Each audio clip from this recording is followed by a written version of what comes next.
Space की कंपनियां हैं, वहां पर आप चार्ट देखेंगे तो वहां पर आपको वीकनेस बहुत क्लियर दिखेगी। लेकिन इनमें सबसे वीक अगर कोई स्टॉक है तो वो गोदरेज प्रॉपर्टीज का लगता है। करीब 7 दिनों का कंसोलिडेशन देखने को मिला, उसके बाद फाइनली स्टॉक ने एक सपोर्ट जो कि 1340 के आसपास था उसको ब्रीच किया है। 1310 के आसपास ट्रेड कर रहा है। करंट लेवल्स पे अभी भी बिकवाली करने की राय रहेगी। 1331 का स्टॉप लॉस रख के 1270 तक के टारगेट्स आपको देखने को मिल जाएंगे। Godrej properties it's a sell, और याद रखिएगा ये एक वीक स्ट्रक्चर था within the entire real estate space. DLF में अगर आप देखें शुक्रवार को एक स्ट्रॉन्ग बार नेगेटिव क्रिएट हुआ था, ओबरा रियल्टीज का इस स्पेस का स्ट्रॉन्ग काउंटर था। लेकिन गोदरेज प्रॉपर्टीज सबसे वीक स्ट्रक्चर, सबसे ज़्यादा शॉर्टिंग यहीं पे हुई थी। अमित जी, आपका कन्वेंशन ट्रेड क्या चीज कर रहे हैं आप इस वक्त? Good afternoon Viren ji, good afternoon Harshita ma'am. Viren ji, मैं टाटा मोटर्स में शॉर्ट जाना चाहूंगा। टाटा मोटर्स में मुझे लगता है कि और भी वीकनेस यहाँ से डेवलप होगी। इसमें एक अपस्लोपिंग ट्रेंड लाइन का ब्रेकडाउन है, प्राइस और मोमेंटम का भी ब्रेकडाउन है। स्टॉक ने अपना 10 और 20 day exponential moving average break कर दिया है। मुझे ऐसा लगता है कि 50 डेमा तक ये इजीली स्लाइड कर सकता है। करंटली इसका प्राइस है 459 का फ्यूचर्स में। शॉर्ट की सलाह है 465 का स्टॉप लॉस रहेगा और 448 तक के टारगेट्स रहेंगे टाटा मोटर्स में। ओके, टाटा मोटर्स शॉर्टिंग हुई है यहाँ पे, याद रखिएगा। और आप आपकी स्क्रीन पे ओपन इंटरेस्ट देख रहे हैं 19 lakhs, I mean that's huge. काफ़ी शॉर्टिंग इस स्टॉक में हुई भी, याद रखिएगा। It's short call. और सुबह भी अगर आप देखें राजेश सतपुते जी ने इस पर शॉर्ट कॉल दिया था। अजीत मिश्रा जी नमस्कार, कार्यक्रम में स्वागत है आपका। आपका इस वक्त का कन्विक्शन कॉल क्या रहेगा? शुक्रिया वीरेन, शुक्रिया हर्षदा। तो देखिए Viren, no doubt profit taking का बायस है 5 हफ्ते की तेजी के बाद, बट जिस तरीके की गिरावट ऑलरेडी 2 दिन में हो चुकी है, मेरे हिसाब से थोड़ा सा आपको डिफेंसिव पे रहना चाहिए, लॉन्ग साइड पोजीशन देखनी चाहिए।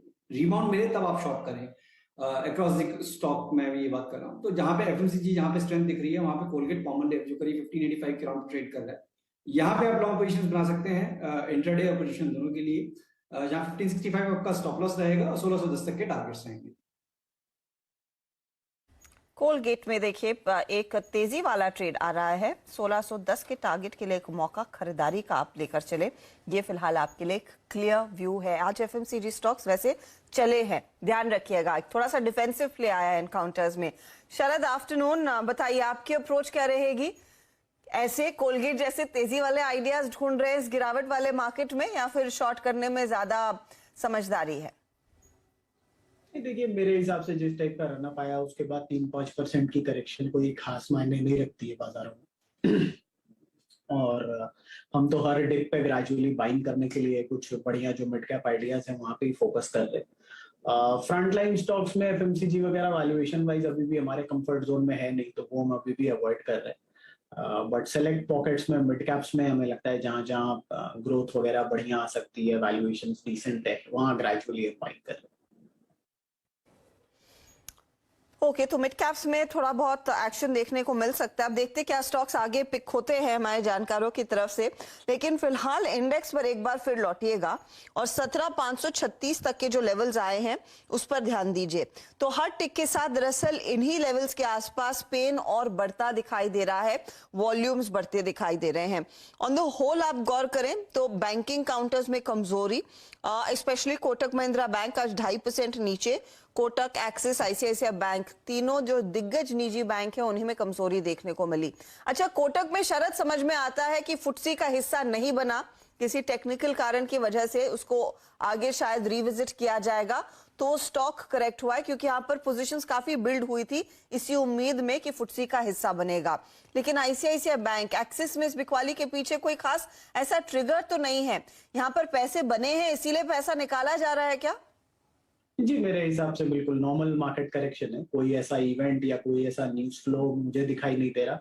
बल्कि ये रैदर जो इंक्वायरीज के वॉल्यूम वगैरह भी आप देखें, मैं परसों तरसों ही सिविल वगैरह की कुछ रिपोर्ट्स देख रहा था, तो ज्यादातर इंक्वायरीज वगैरह के वॉल्यूम में भी अच्छा खासा अपटिक है। तो वो ट्रांसलेट होना चाहिए बढ़िया लोन डिमांड में भी। तो मैं तो ये उम्मीद कर रहा हूँ कि अगले क्वार्टर के रिजल्ट अगर किसी के बहुत अच्छे रहने वाले हैं तो शायद बीएफएसआई स्पेस के रहने वाले, खास करके बैंक्स और एनबीएफसीज के, क्योंकि एडवांसेस ग्रोथ में वहां एक अपटिक की मैं उम्मीद कर रहा हूँ। और ये करेक्शन मुझे लगता है ये नॉर्मल प्रॉफिट बुकिंग है, क्योंकि रनअप भी काफी स्टीप आया है सारे बैंकिंग स्टॉक्स में।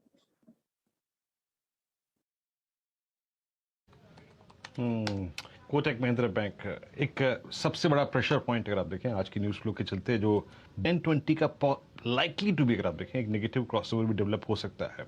माना सुबह आपकी इस पे शॉर्ट कॉल थी और वो अच्छा गई और आई थिंक जैसे ही इसने 513 वॉल्यूट किया बहुत स्ट्रॉन्ग चांसेस बढ़ गए थे कि अब शायद ये 504 टेस्ट करके आए जहां पे इसका 50 डे एक्सपोनेंशियल एवरेज प्लेस्ड है। Somebody who is holding short या तो शुक्रवार कर लिया हो या फिर आज मॉर्निंग में लिया हो, क्या लॉजिकल टारगेट रखे इस वक्त बैंक एसबीआई पर? देखिए एसबीआई भी सबसे पहला टारगेट तो 50 डे मूविंग एवरेज आता है जो कि 504 रुपए का है। लेकिन पैटर्न जिस तरह डेवलप हो रहा है अगर आप डेली या वीकली चार्ट देखें, देखिए डेली चार्ट पे अब आपको लोअर टॉप लोअर बॉटम का कंफर्मेशन दिखेगा। स्टॉक 20 डे मूविंग एवरेज के नीचे ट्रेड कर रहा है। वीकली चार्ट पे पिछले हफ्ते एक बेरिश इनगल्फिंग पैटर्न बना था।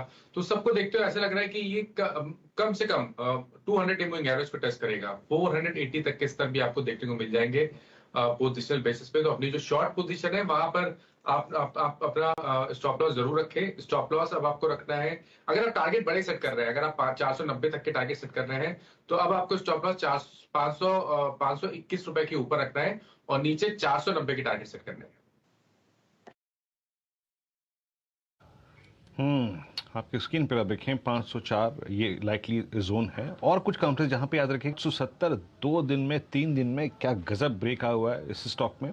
और शुक्रवार को आया कैंडल रिवर्सल, आज 200 टेमा टूटा और आज 20 डे एक्सपोनेंशियल छूटा। सब में पेन है और मेरे स्क्रीन पे एक दो स्टॉक्स और लेके आता हूं मैं जहां पे पेन बढ़ रहा है। ट्रेंट पोस्ट अर्निंग्स पहले शॉर्ट कवरिंग स्टार्ट हुई, फिर लॉन्ग बिल्डअप हुआ और 3 दिन में सबसे ज्यादा लॉन्ग कटना और शॉर्ट का डेवलप होना इसी स्टॉक में है। अजीत, आपकी राय क्या रहेगी? आई मीन ट्रेंट में क्या करें अब? 1308 2 दिन में डिजास्टर हो गया यहाँ पर। सडनली अगर आप देखें जो 5-7 दिन का होमवर्क था वो पूरा का पूरा डिसॉल्व हो गया और 20 डे एक्सपोनेंशियल स्टॉक पे चल रहा है यहाँ पर। आपकी राय क्या कहती है? इस पर कोई ट्रेड बनता है इस वक्त? वीरेंद्र देखिए बिल्कुल करेक्शन काफी शार्प हुई है, बट अगर आप इसको वीकली चार्ट पे देखेंगे तो आपको नजर आएगा कि एक ब्रॉडनिंग फॉर्मेशन में था जहां पे किसने अपर बैंड करीब 1500 के अराउंड पे टेस्ट किया और वहां से करेक्शन आ रही है। यूजुअली इस तरीके की कैंडल्स फॉर्म होती नहीं है इसमें, तो ऑब्वियसली थोड़ा सा देखना पड़ेगा कि यहाँ पे सेटल कहाँ होता है यार। आज अगर ये 1320-30 के नीचे अगर ये सेटल होता है तो मान के चलिए कि प्रॉफिट टेकिंग एक्सटेंड करेगी, करीब करीब 1220 तक स्टॉक को लेके आ सकती है। बट यहाँ पे फ्रेश शॉर्टिंग की रिकमेंडेशन मैं नहीं दूंगा, जिस तरीके से अभी करेक्शन ऑलरेडी आ चुका है। तो एक रिबाउंड मिलता है आपको 1350 1360 की जोन में, वहां पे आप शॉर्ट इनिशिएट करें 1400 के स्टॉप लॉस के साथ 1250 1220 तक के टारगेट्स के लिए।